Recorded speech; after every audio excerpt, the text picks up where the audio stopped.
बस व्यर्थ की बातें बोलते रहते हैं। और जैसे दूसरे के टुकड़े के लिए कुत्ता ललचाता रहता है, ऐसे दूसरे शरीरों के भोग के लिए ललचाते रहते हैं। ललित किशोरी प्रिय प्रसाद हो न पावे, जो अपने प्रिया प्रीतम का प्रसाद कभी नहीं पाया, कभी कृपा कटाक्ष नहीं पाया, सुमिरन में नहीं लगे, संतों का संग नहीं किया, तो राम करे सारे ऐसे सपने न दृष्टि परे। कोई भी हो, हे भगवान ऐसी कृपा करो कि ऐसे लोगों का संग स्वप्न में भी न हो जो आपसे विमुख है। भगवत सन्मुखता और भगवत प्रेम प्राप्ति के लिए ये महापुरुषों ने 7 सूत्र बताए हैं। पहला है, ये सब में होना चाहिए, चाहे वो गृहस्थ हो चाहे विरक्त। भोगों में वैराग्य की स्थिति, अगर ये नहीं तो यहीं से सब फेल है। ज्ञान वही सार्थक होता है जो शास्त्र से सुना गया, पढ़ा गया, संतों से सुना गया, उस ज्ञान का प्रयोग किया जाए। जब हम श्रद्धा पूर्वक श्रवण करते हैं, शास्त्र पठन करते हैं, सत्संग सुनते हैं, तो हमें ज्ञान होता है। तो श्रद्धावान लभते ज्ञानम तत्परा संयतेन्द्रिया। उस ज्ञान जानकारी का फल हुआ कि हम अपनी इंद्रियों को संयमन करें, इंद्रियों को जो भोगों की तरफ जा रहे हैं उनसे हटाएं, भोगों से वैराग्य धारण करें। गृहस्थ में है तो धर्मयुक्त भोग, विरक्त में है तो सर्वस्व भोग का त्याग करे, एकमात्र भगवत प्राप्ति। भोगों से वैराग्य बहुत, यही पहले ही सूत्र में सब ढेर हो जाते हैं। भक्ति, ज्ञान, अष्टांग योग, कर्म योग, जितने भी योग हैं ये सब वैराग्य की नींव पर टिके हुए हैं। अगर वैराग्य नहीं है, परम पूज्य श्री सद्गुरुदेव भगवान के साथ गिरिराज जी की परिक्रमा लगा रहे थे, जब पूज्य पंडित गया प्रसाद जी की समाधि आई, बोले आओ चलो बैठते हैं। बैठे, बोले जानते हो इनके हृदय में इस कोटि की स्थिति कैसे आई? जो 43-45 वर्ष की अवस्था में वैराग्य धारण कर रहे हैं और इस कोटि के महात्मा की सचल गिरिराज जी कहे गए, ऐसा जानते हो क्यों हुआ? कम समय में बहुत ऊंचाई प्राप्त की। बोले वैराग्य। गुरुदेव भगवान कहे वैराग्य। इस शब्द से तो अब तो किसी का परिचय ही नहीं लग रहा है, कोई बिरला वैराग्य शब्द से परिचय, नहीं तो वैराग्य का भी दिखावा दंभ हो रहा है। शुद्ध वैराग्य, भगवत प्राप्ति के मार्ग के उपासक को शुद्ध वैराग्य। वैराग्य किसी भी वस्तु, व्यक्ति, स्थान में जो भोग्य वस्तु है, हमारे अंदर भोग वृत्ति ही ना रह जाए, उसे वैराग्य कहते हैं। भोगने की इच्छा ही ना रह जाए, उसे वैराग्य। ये होता है निज सुख बिन मन होई की थीरा। जब निज सुख का अनुभव होने लगता है तो वैराग्य बड़ा दृढ़ होने लगता है। रसबल छूटे जो विषय तबही तो सुख होए। जब नाम का रस मिलने लगता है, प्रभु का आनंद मिलने लगता है, तो मन स्थिर होने लगता है। भोगों से राग रहित वृत्ति हो जाती है, घृणा लगने लगती है उन भोगों से। जैसे वमन देख करके किसी की भी रुचि खाने की नहीं होगी, ऐसे उस वैराग्यवान की दृष्टि भगवान की समस्त माया भोगों से होती है। रमा विलास राम अनुरागी तजत बमन जिन बड़भागी। जो बड़भागी जन है वो बमन के समान भगवान की इस माया के विलास का त्याग कर देते। रमा विलास राम अनुरागी तजत बमन जिम जन बड़भागी। वो जन, भगवत जन, बड़भागी जन हरि की माया के भोगों को ऐसे त्याग देते हैं जैसे वमन। और एक महामहिम बात कही गई कि त्याग का उनको अभिमान नहीं होता, जैसे विष्ठा त्याग का किसी को अभिमान नहीं होता। मलवत त्याग, त्याग भी तो कैसा मलवत, जैसे कोई मल त्यागने के बाद कभी गर्व नहीं करता कि मैंने तो 500 ग्राम मल त्यागा, ऐसे ही समस्त मायाकृत भोगों का मलवत त्याग, कि उस त्याग का अभिमान नहीं। त्याग तो किया पर त्याग के अभिमान का त्याग नहीं किया तो फिर लाभ नहीं मिलेगा। त्याग तो किया घर का, लेकिन घर के राग का त्याग नहीं किया, अभी त्याग का अभिमान बकाया है। वो भगवान जब कृपा करेंगे तब वो नष्ट होगा, जब तक वो नष्ट नहीं होगा तब तक अनुराग या भगवत मार्ग में आगे नहीं बढ़ सकते। तो वैराग्य, भोगों के प्रति स्वाभाविक आकर्षण रहता है। मना कष्टानि इंद्रियाणि प्रकृतिस्थानि कर्षति। बार बार इस विषय को समझो, यही मूल विषय है। भगवत प्राप्ति कठिन है, यही विषय कठिन दिखाता है। अगर भोगों के राग का त्याग हो जाए तो भगवत प्राप्ति कठिन नहीं है, कठिन है भोगों के राग का त्याग करना। तो ये पहला सूत्र है, भोगों में वैराग्य की दृढ़ भावना होना। जो भोग भगवत विमुख करने वाला है उससे दृढ़ वैराग्य। इतना प्रार्थना समझ लीजिए कि शास्त्र विरुद्ध आचरण करने वाला बहुत पछताएगा, बहुत जलेगा, बहुत दलदल में फंस जाएगा। कभी शास्त्र की आज्ञा का उल्लंघन मत करो, कभी गुरुजन संत जनों की आज्ञा को हल्के में मत लो। अगर जिन्होंने हल्के में लिया वो फंस गए और परम पद से दूर हो गए। माना कि तुम 4 धनियों को रिझा करके करोड़पति कहला सकते हो, माना कि तुम्हारे पास बहुत वैभव हो सकता है, लेकिन प्रियालाल की प्राप्ति नहीं कर सकते। जो शास्त्र और संत और गुरुजनों के वचनों की अवहेलना करते, हल्के में लेते हैं, वो इस माया से पार नहीं। हल्के अरे तो बोलते रहते हैं, और अपने मन की लगा के करते हैं, वो जरूर फेल हो जाते हैं एक दिन। देख लेना, समय आने पर देख लेना, हमारे शब्दों को देख लेना कि आप ऐसे दलदल में फंसेंगे, आप ऐसी अशांति में फंसेंगे, आप ऐसे मोह राग में फंस जाएंगे जिससे प्रियालाल छूट जाएंगे, जिनके लिए आप चले। इसीलिए जानबूझकर सर्वस्व का त्याग किया जाता है प्रभु के लिए। अपने संपूर्ण ममत्व को, अपने संपूर्ण अहम को जब प्रभु के चरणों में समर्पित कर देते हैं, तब दृढ़ भक्ति होती है। इसलिए भोगों में दृढ़ वैराग्य की भावना, ये नींव है परमार्थी की। और यही पहली सीढ़ी से लाखों फिसल जाते हैं, फिर बैलेंस बना के चलते हैं, किसी भी तरह जीना है बस। अब वो उद्देश्य नहीं रहा भगवत प्राप्ति, भगवत प्रेम, वो उत्साह नहीं रहा निरंतर भगवत भजन का।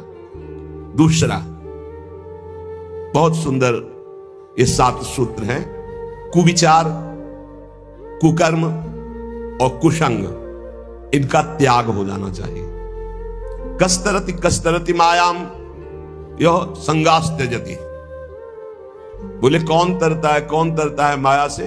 बोले यह संगास त्यजति, जो संग का त्याग कर देता है। संग बहुत जहर है, बहुत जहर है। अगर आप समझ पाओ तो, हमारी बात को पकड़ लोगे तो कभी दुखी नहीं रहोगे, सदैव सुखी रहोगे। भगवत भाव से संग करो। अन्य कोई भी भाव अगर संग में आ गया तो रोना पड़ेगा, दुखी होना पड़ेगा, पछताना पड़ेगा, हाथ मींजना पड़ेगा। विश्वास कीजिए, तुम भगवान के हो इसलिए तुम्हें फंसा तो कोई सकता नहीं, पर तुम्हें रोना पड़ेगा, तुम्हें तड़पना पड़ेगा, तुम्हें पछताना पड़ेगा। संगास त्यजति यो महानुभाव सेवते, जो भगवत विमुख का संग त्याग कर देता है, भगवत सन्मुख कराने वाले महापुरुषों का सेवन करता है। माया से मुक्त होने के लिए 2 बातें बहुत अनिवार्य हैं। यो महानुभाव सेवते, महापुरुषों का संग करता रहे, और यह संगास त्यजति, अन्य सब संगों का त्याग करता रहे।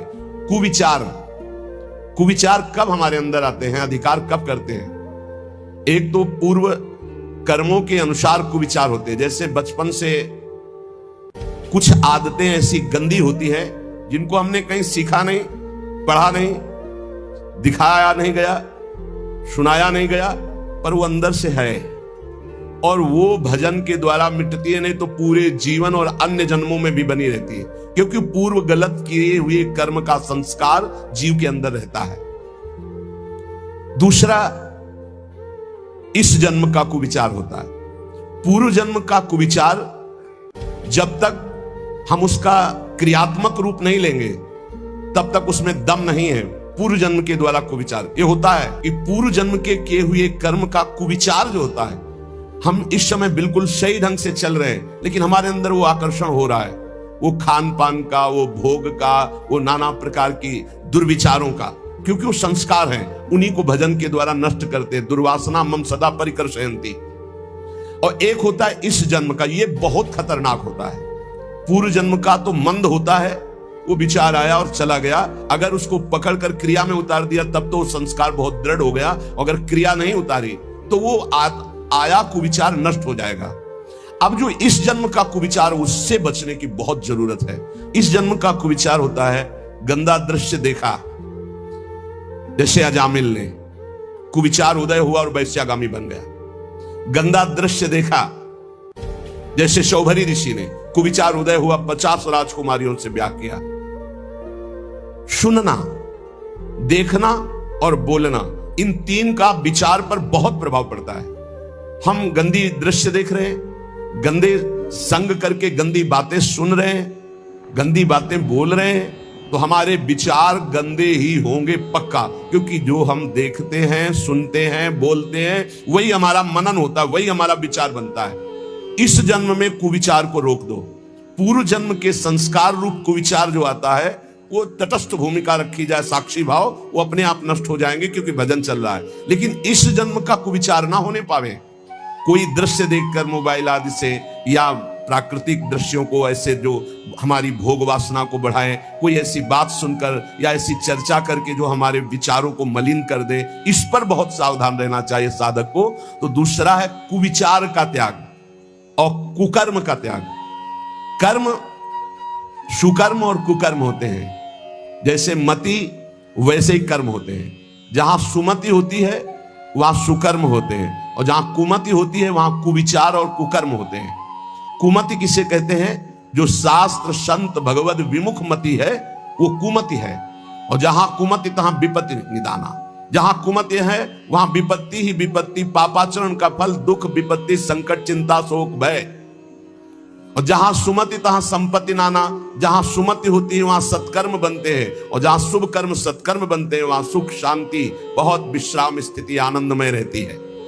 तो कुकर्म ना होने पावे। शास्त्र विरुद्ध, गुरु आज्ञा के विरुद्ध, संत जनों की आज्ञा के विरुद्ध जो कर्म होते हैं उन्हें कुकर्म कहते हैं। बहुत तरह के होते हैं। जिनको शास्त्र मना करते हैं वो आचरण कुकर्म होगा, भले आप उसको बहुत सजा कर करें। और इसी में कुविचार, कुकर्म और कुसंग। कुसंग दो प्रकार का होता है, एक वृत्ति का होता है, एक व्यक्ति का होता है। व्यक्ति का कुसंग उतना हानिकारक नहीं हो सकता जितना वृत्ति का कुसंग होता है। व्यक्ति तो कुछ देर मिला, अपना रंग डाला, चला गया, लेकिन वृत्ति हमारी अच्छी है तो वो रंग चढ़ेगा नहीं। जो रहीम उत्तम प्रकृति का कर सकत कुसंग, चंदन विष व्यापत नहीं लपटे रहत भुजंग। लेकिन जो वृत्ति का कुसंग है, अंदर जो हमारे गलत बात चल रही, गलत कामना चल रही, भोग भोगने की इच्छा का विचार चल रहा है, वो बहुत खतरनाक है। उपासक को अंदर की वृत्ति और बाहर के व्यक्ति, कुसंग हो रहा है बाहर से, इसकी पहचान हम कैसे जाने कि कुसंग हो रहा है? जिस वस्तु, व्यक्ति, स्थान के संसर्ग में आने से प्रभु का विस्मरण हो जाए और इंद्रिया मन चलायमान होकर गलत आचरणों में उतर जाए, उसे कुसंग कहते हैं।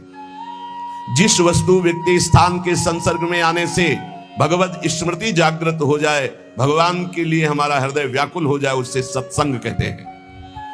कुमार्गगामी वृत्तियों का त्याग करके भगवत मार्ग में चलने का नवीन उत्साह जागृत हो जाए, उसे सत्संग कहते हैं। और भगवान से विमुख होकर के भोग वासनाओं में हमारी वृत्तियां उतर जाएं, भगवान का विस्मरण हो जाए, उसे कुसंग कहते हैं। तो पहला है विषयों में दृढ़ वैराग्य की भावना, भोगों में दृढ़ वैराग्य। दूसरा है कुविचार, कुकर्म और कुसंग का त्याग संपूर्णतया। तीसरा, विषय चिंतन के लिए समय ही ना दिया जाए, निरंतर भगवत चिंतन किया जाए। ऐसे भजन का तार जोड़ दो कि खाली समय ही ना रहे कि कोई विषय चिंतन घुस जाए। ये वायरस है, वायरस पूरा डेटा उड़ा देगा तुम्हारे चिंतन का, तुम्हारी भक्ति का पूरा डेटा उड़ा देगा। ऐसा वायरस है कुचिंतन। बाहर से आरती कर रहे हैं, अंदर से विषय भोग की चिंता चल रही है। बाहर से फूल अर्पित कर रहे हैं, अंदर से विषय चिंतन चल रहा है। ये है, पूरा डेटा उड़ा दिया। बाहर से क्रिया भागवतिक हो रही है, अंदर से चिंतन बिल्कुल बर्बाद। जिनका चिंतन भागवतिक चलता है, मुख प्रसन्न तन तेज विराजा, उनका मुख में प्रसन्नता होगी, उस शरीर में तेज होगा। क्योंकि भगवान नाम जपने से पाप नष्ट होते हैं, पाप नष्ट होते ही स्वाभाविक तेज प्रकाशित होने लगता है। विषय चिंतन का समय ही ना दिया जाए। हर समय नाम जप, लीला कथा, गायन, श्रवण, अपने पास इतने अभ्यास के साधन हैं, एक क्षण भी खाली नहीं।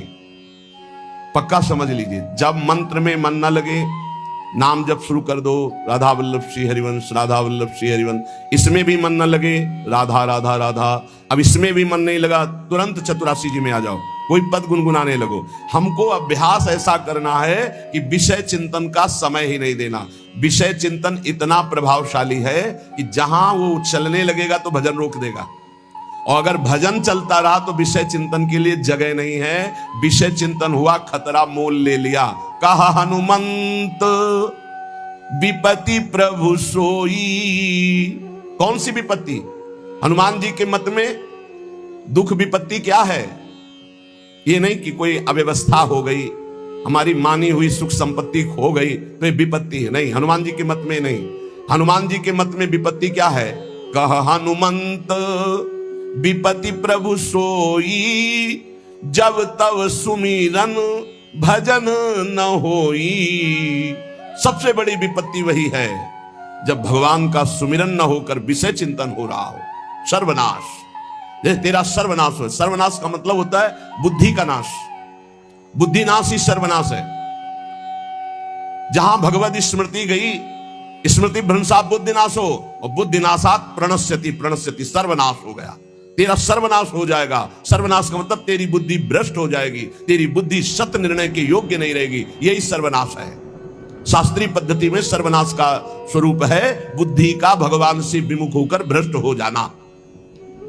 विषय चिंतन का स्थान ही मत दो, इतना भगवत चिंतन। इसीलिए अव्यावृत भजनात् देवर्षि नारद जी कहते हैं निरंतर भजन चलता रहे।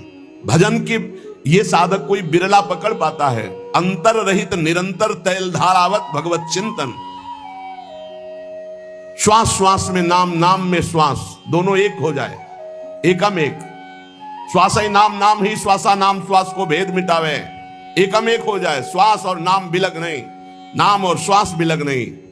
एकतार भगवत भजन चल रहा है। तीसरा, विषय चिंतन का स्थान ही ना दिया जाए, इतना भगवत चिंतन का अभ्यास तारतम्य बना ले। कभी सत्संग सुन रहे, कभी भगवत चर्चा कर रहे, कभी नाम जप कर रहे, कभी नाम कीर्तन कर रहे, कभी लीला गुण गायन, कभी प्रभु की रूप माधुरी के चिंतन में डूबे, कभी प्रभु की महिमा का स्मरण करके रोमांचित हो रहे। ऐसे एकतार चिंतन चलाया जाता है। चौथा, अपने इष्ट देव के नाम में अपार रति। अपने शब्द है, इष्ट देव तत्व रूप में सर्वत्र विराजमान है, पर अपने वो हैं जिनको गुरुदेव ने दिया है। जो गुरुदेव नाम देते हैं उसी नाम में रति करनी चाहिए। ये बहुत सौभाग्यशाली साधक पकड़ पाएंगे। नहीं, मनमानी साधना करने की बहुत अहम में प्रेरणा होती है, लेकिन गुरुदेव प्रदत्त साधना में, गुरुदेव प्रदत्त नाम वाणी में ये बहुत जोर की बात है। अपने इष्ट देव के नाम में अपार रति। अपार रति जागृत स्वप्न सुषुप्ति स्फुरत में राधा पदाब्ज छटा। बस किशोरी जू की चरणारविंद की अद्भुत रति और नाम, अन्य नहीं, सब प्रभु के नाम। लेकिन हमको जो कुछ मिला, राधा राधा, किसी के प्रमाण देने की जरूरत है। ये तो श्री जी सुनवा रहे हैं इसलिए बोल रहे हैं, बिल्कुल सत्य मानिए। ये प्रभु करवा रहे हैं इसलिए हो रहा है। मेरे प्रभु ही है, दूसरा कोई नहीं है। और उनको क्या समझाना, वो तो सर्वज्ञ सबके हृदय में बैठे।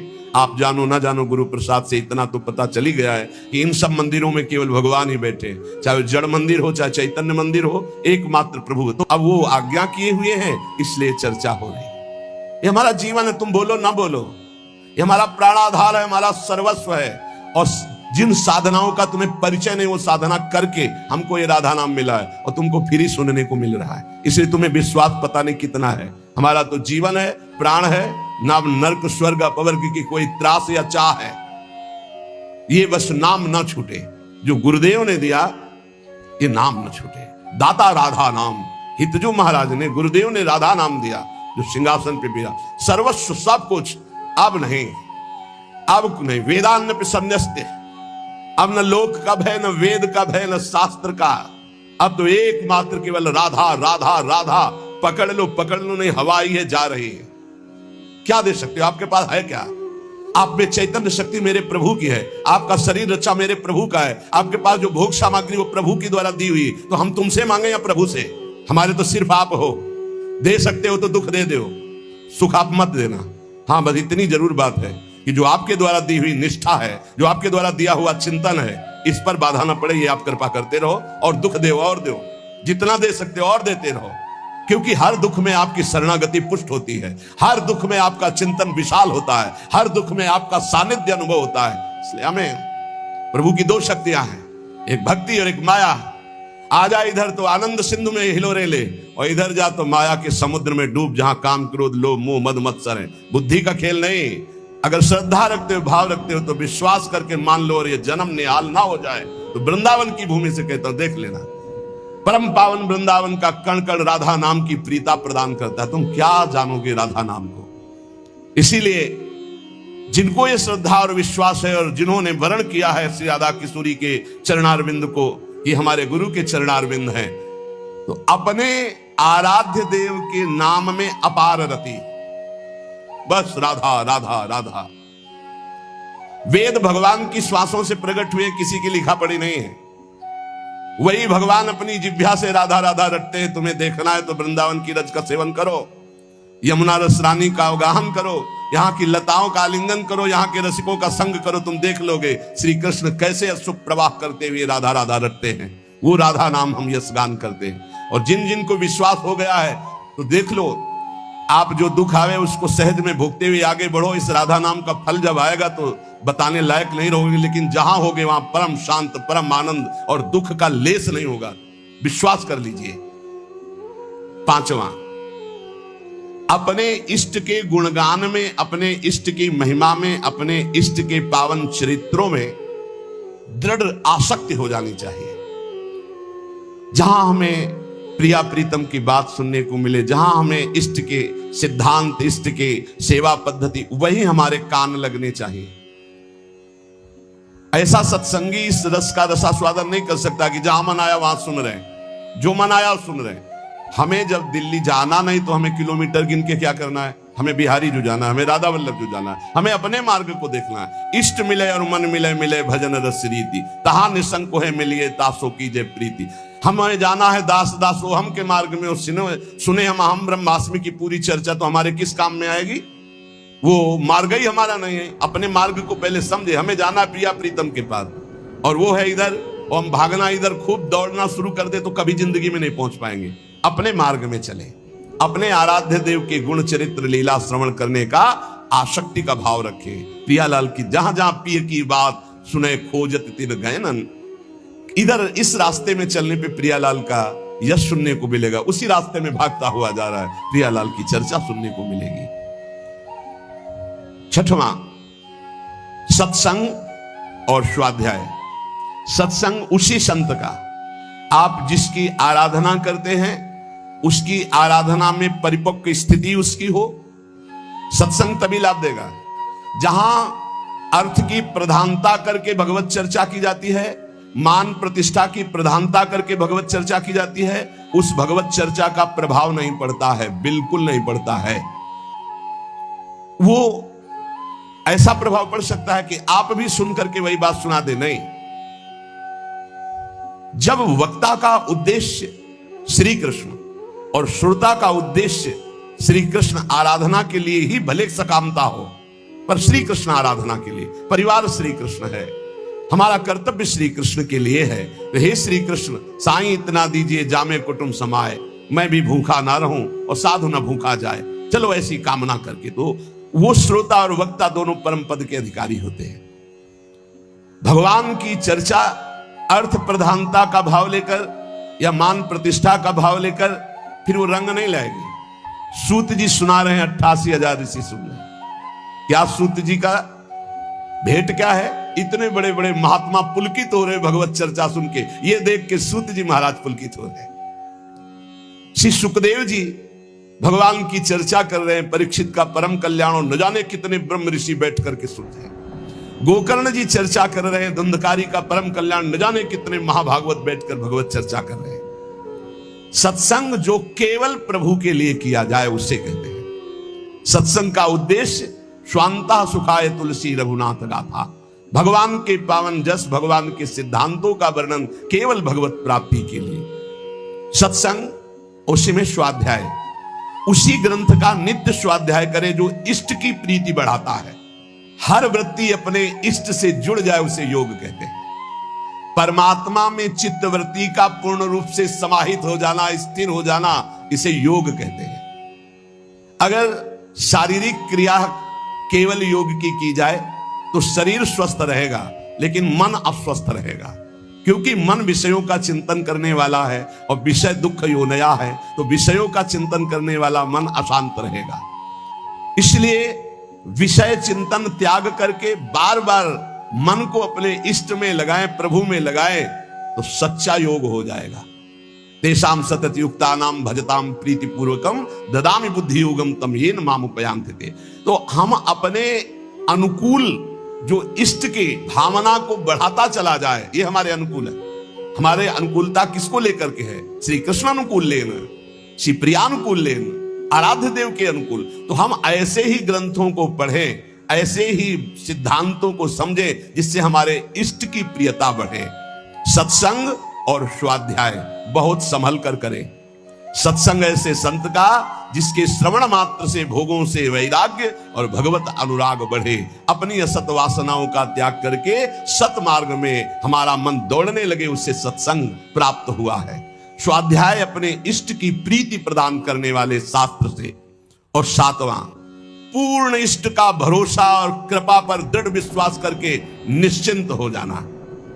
हमारी हो गई, भगवत प्राप्ति हो गई। ये बात आ गई, भगवत प्राप्ति हो, विश्वास कर लो। ये विश्वास तभी होगा। बहुत चिंतन हुआ हजारों बार। कल एक बोर्ड लिख के खड़े थे कि दरिया भी तेरी, लहर भी तेरी, नौका भी तेरी, खेने वाला भी तेरा, तो अब डूबने का भय कैसा? बोर्ड लिए कोई महाभागवत जन से लिख के बहुत हजारों बार चिंतन हुआ। क्या बात है, दरिया भी तेरी क्योंकि तू ही दरिया बना है, लहर भी तेरी क्योंकि उस दरिया की लहर भी तू ही है, भव समुद्र भी तू है, भव समुद्र की लहर भी तू है, और इसकी नौका भी तू है पार, और पार करने वाला खिवैया भी तू है। अब मुझे डूबने का भय क्या, क्योंकि दरिया भी तू है, लहर भी तू है, केवट भी तू है, नौका भी तू है, अब क्या डूबने का भय। दृढ़ विश्वास, हमारा काम हो गया, भगवान की शरण में गए। ये बहुत बड़ी बात है। बड़ी बड़ी समस्याओं को ऐसे चट से हटते देखा है दृढ़ विश्वास में, पक्का। बिन विश्वास भगत नहीं ते बिन द्रवहीन राम, राम कृपा बिन सपन्यु जीवन लह विश्राम। दृढ़ विश्वास अपने आराध्य देव पर बहुत बड़ी है, इसीलिए सातवां सूत्र आखिरी, दृढ़ विश्वास अपने इष्ट देव का। हम पर अपार कृपा है, हमारे प्रभु निश्चित कृपा करके भगवत प्राप्ति करें, निश्चित। अब हमें कोई डर नहीं, अपने प्रियाजू के भरोसे पे हो जाना, ये दृढ़ बात है। भोगों से वैराग्य की दृढ़ भावना। दूसरा, कुविचार, कुकर्म, कुसंग का त्याग। तीसरा, विषय चिंतन की गुंजाइश ही ना रह जाए, ऐसे भगवत चिंतन का एक तार नाम जप, मंत्र जप, रूप लीला आदि का चिंतन। चौथा, अपने इष्ट देव का ही नाम जप। पांचवा, अपने इष्ट देव का ही गुणगान, लीला, चरित्र आदि में निरंतर श्रवण कथन आदि। छठवां, सत्संग और स्वाध्याय, इष्ट प्रीति बढ़ाने वाला। सातवां, भगवत कृपा में दृढ़ विश्वास, दृढ़ भरोसा अपने इष्ट का, इसी जन्म में निश्चित भगवत प्राप्ति हो जाएगी, ये इष्ट के भरोसे से। हमें चिंतन उसका नहीं करना पड़ता जो सबसे ज्यादा प्यारा होता है, उसका कभी चिंतन नहीं करना पड़ता, स्वाभाविक चिंतन होता है। जैसे शरीर का कौन बैठकर ध्यान करता है, कौन नाम जप करता है, कौन चेष्टा करता है शरीर, और कब भूलता है? कभी नहीं भूलता। पूज्य श्री भाई जी हनुमान प्रसाद पोद्दार जी महाराज के वचन, जो सबसे बढ़कर प्रिय होता है उसकी स्मृति करनी नहीं पड़ती, स्वाभाविक होती। जैसे शरीर की इतनी प्रियता बढ़ गई है कि इसको हम कभी नहीं भूलते। मैं इसको हमने समाहित कर लिया, मैं शरीर हूं, ये जपते नहीं हैं, स्मृति में हर समय बना रहता है। सब लोग बैठे हो देख लो, ज्ञान की बातें करने की बात अलग की कि मैं शरीर नहीं, में पांच भौतिक ढांचा है, लेकिन अंदर से देखो, अंदर से पूरा शरीर राग बैठा हुआ, मैं ही आरोपित हो गया शरीर में, अंतःकरण में मैं ही आरोपित हो गया। लेकिन प्यारे, तुम भूल कर रहे हो, जो शरीर का भी आधार है वो प्राण, और जो प्राणों का आधार है वो आत्मा, और जो सबकी आत्मा है वही परमात्मा है, वही ईश्वर है। लेकिन उसकी तो स्मृति नहीं हो रही। शरीर का आधार प्राण, प्राणों को भी जो प्रकाशित कर रहा है वो कौन? आत्म तत्व। और जो सबकी आत्मा है वो कौन? बोले श्री कृष्ण, श्री हरि, प्रभु। तो क्या प्रभु की ऐसी स्मृति चलती जैसी शरीर की स्मृति? कभी हम भूलते नहीं, कभी हम स्मरण करने का प्रयास नहीं करते, हर समय स्मृति में रहता शरीर, क्योंकि बहुत प्यारा है और इतना प्यारा है कि इसे मैं से हमने जोड़ लिया।